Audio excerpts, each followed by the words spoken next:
Well, there haven't been as many extra time fireworks as quarterfinal day. Kathleen is joining me for this one. We're talking the women's Olympic football tournament, but we have a huge headline today in the semifinals. Canada upsetting the US to book their spot in the gold medal match. So it's guaranteed that the Canadians will either win the gold or the bronze, and the US will have to fight now. And I say fight because it's looking like a fight, Kathleen, for at least the bronze medal. And I say fight because we have been expressing our concerns since the very first loss to Sweden, even though we did try to chalk it off as maybe a one-off, but you did say time and time again that there are some serious concerns in this US women's squad. So how surprised are you by this result? Not massively. I think that once again we saw that US team come out in the first half and they just looked lost. They didn't look like they knew what they're doing. Their pass completion rate was so low. Their midfield was all over the place. And it's not a midfield you expect to be all over the place when you look at the sort of players that they have. It was just all completely shoddy. And then it goes into the second half and they're starting to build into it. But of course, they got the penalty.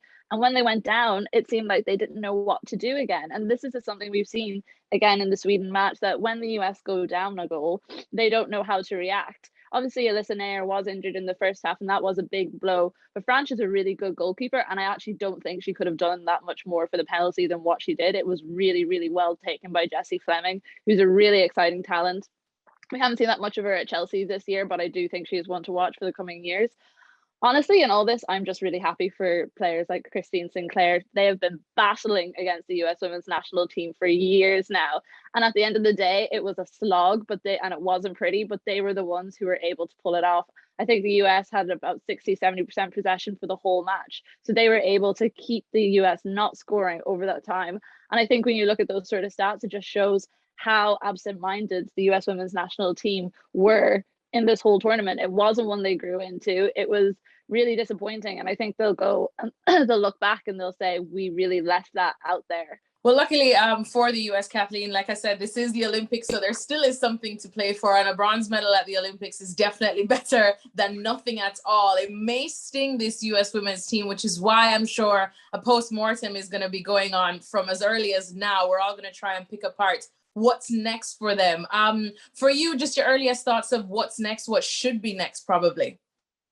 Yeah, it's interesting. So I think that any other tournament, if this had happened, you would look at the US women's national team and be like, okay, they've been beaten twice. They've won once against New Zealand and they've drawn another game. You would have kind of thought maybe like, oh, you're going to come back. They're going to be like really, really angry and they're going to show. But they didn't do that after Sweden, and they haven't really done that all tournament. So I don't really know what to expect from them this bronze medal match. Looking a bit ahead of that, obviously this is a team that has a lot of stars who are getting on. They're like players like Carly Lloyd. We don't know, it's probably her last chance to win an Olympic gold medal.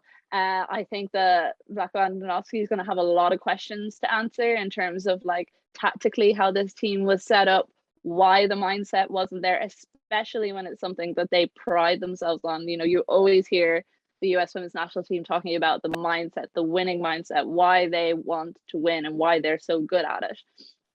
And that wasn't there. And I don't think that's solely down to players.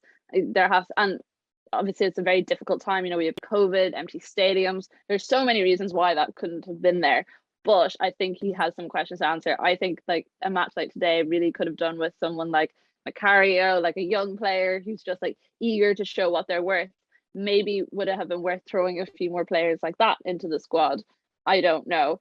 But I think they're going to be so disappointed, and it just goes to show how difficult it is to do the double with the World Cup and the Olympics back to back, even with a pandemic in the middle of it and a whole year out and a whole year of rest.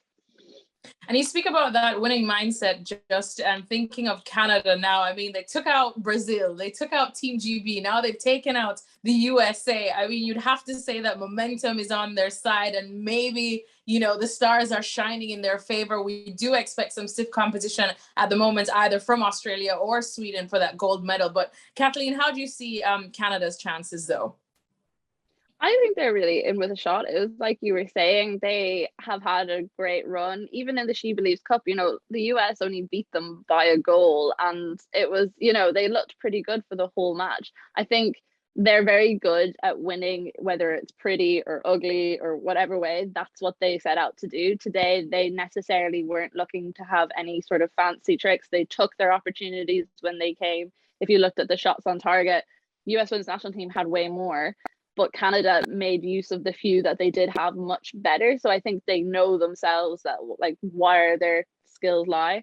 Depending on who it is, I think they are going to have a challenge against Sweden or Australia, but this is a team that has been kind of always in the background, always kind of getting just pipped to the post. And I would really love to see them do it, especially for players like I mentioned earlier, Christine Sinclair. I mean, an absolute hero. This is probably the last time we'll ever see her at an Olympics.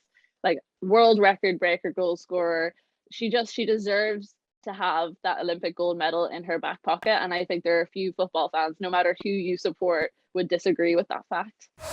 Well, thank you very much for watching ESPN on YouTube. For more sports highlights and analysis, be sure to download the ESPN app. And for live streaming, premium content, and let's not forget as well, ESPN FC 7 days a week. Subscribe to ESPN+.